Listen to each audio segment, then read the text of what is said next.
Why don't you tell me what's going on? You wouldn't believe me. Mother, this is Dr. Faraday. How did you find the patient? A little under the weather. It's war shock. So this is a project, Lenny, that's been with you for quite a while. How does it feel now that it's all finished and about to be unleashed on the world? I read the novel 10 years ago, or around that when it came out, and I've really had it in my head since then. It's hard to describe. It takes a while to realise that it's not a live thing in your imagination anymore, you know, or that if it is, you can't do anything about what you think. I sort of have to close that file, but it feels really satisfying because I'm really proud of what we did, and I think it's you know, I couldn't have wanted it to turn out better. So I feel I'm proud of it, and I feel excited to see what audiences will make of it. I'm sad it's over because I adored the experience of doing it. You know, it's you know, that and when I did a play when I was 19 have been the kind of best working experiences of my life. But I'm really proud to be in one of Lenny's films, and this film in particular. A long time ago, there was a child here. What are you doing here? Susan died before I was born. And when you get a script from Lenny, is there an instant excitement before you even read the first page?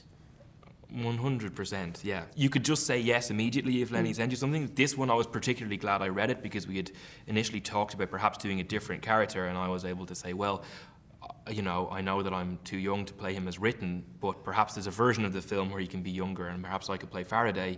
And so I'm glad I didn't just say yes without reading the script. Absolutely. On this one. And that's exactly what we did. We shifted we worked the script around the idea of Domhnall, which is a lovely thing to be able to do as well, which is and I think something that I would always do, which is rethink the script around the actors eventually, but in a really big way this time because it was a shift of age.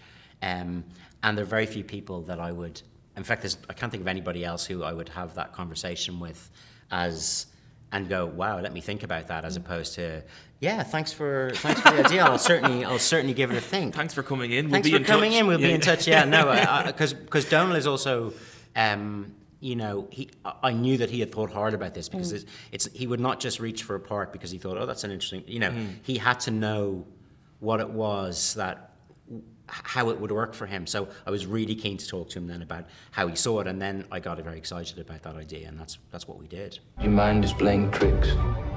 Susan is a memory. It can all be explained. How innocent you are. This delusion seems almost contagious.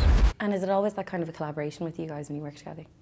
I've worked with Lenny twice now, and like the amazing thing about it is that he will talk to me and talk me through the kind of draft as they go along, as the film changes, because the film always changes with Lenny, much more than with other people, in the lead up to the filmmaking in a very structured sort of way, as the film kind of condenses and becomes more crystallized into what he wants it to be. And being privy to that journey is, I mean, just incredibly satisfying because you really know what sort of film you're going to be in when you turn up. There's no last minute questions of, but I thought we were doing this. Yeah. There are lots of last minute opportunities to try different things, but you know what you're going in to be in.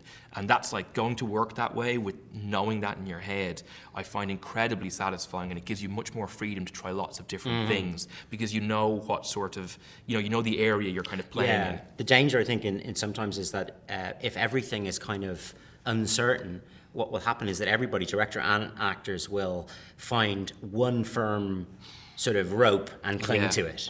And you don't get that opportunity to play. Whereas if something is a bit more solid and people kind of understand where it is, then people feel much safer to let go. There's something in this house that hates us.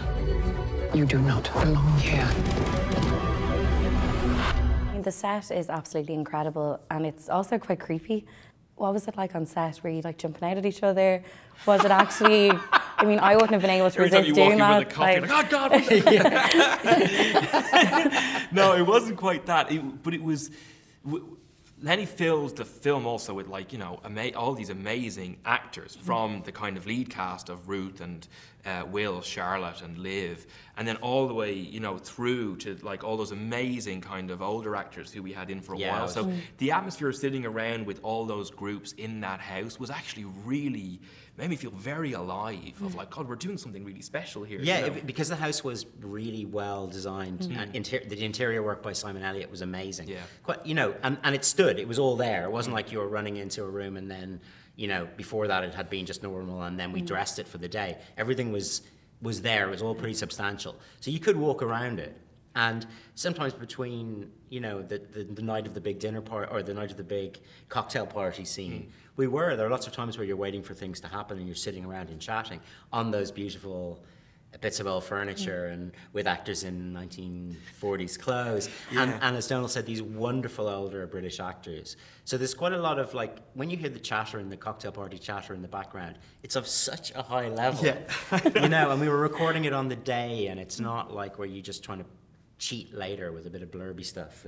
It's really, you know, that part. And so I think I do have a very strong feeling for the shoot in my head. Me too. Yeah, very much.